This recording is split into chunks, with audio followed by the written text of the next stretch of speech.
Representatives of the three opposition parties, UPC, DP and JEEMA, converged and declared their readiness to hold talks with government to address pressing national concerns, among them high commodity prices that have seen them lead the walk-to-work protests.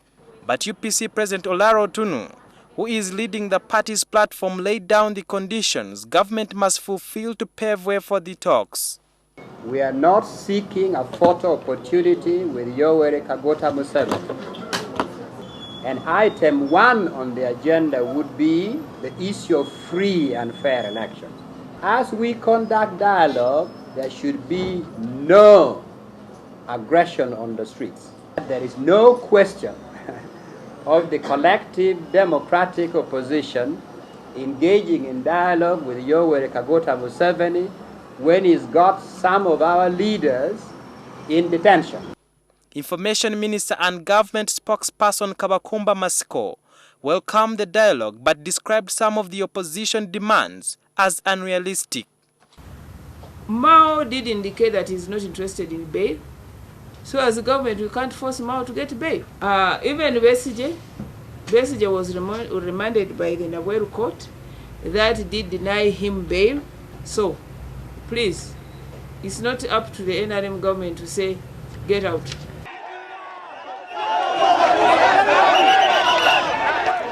FDC President Dr. Kizza Besigye and DP Supremo Norbert Mao, who were arrested during the walk-to-work protests, are detained in Nakasongola prison. The opposition and government have previously held talks under the umbrella of the Inter-Party Organization for Dialogue, IPOD, which brings together all political parties. The Interreligious Council of Uganda has called for a revival of the talks, which seem to have stalled. It was perhaps due to this failure that the opposition staged the protests that were violently crushed by police and the army. Police have warned against any assemblies without their involvement. But Otunnu says they will convene a public rally at a yet-to-be-disclosed venue on 3rd May.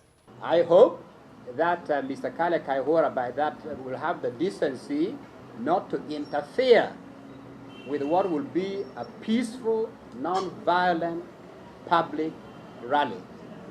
I heard Mr. Museveni the other day say actually that he's never interfered with any rallies, that opposition has been free to organize rallies. Well, the 3rd of May should be one in that series of rallies. Thank you very much.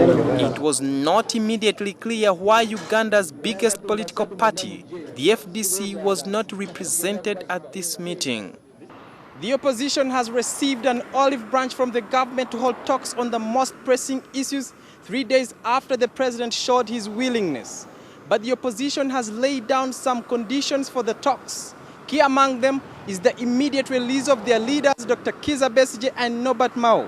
However, government insists that court will decide on the fate of the duo and that the court verdict could be key for the success or failure of the talks.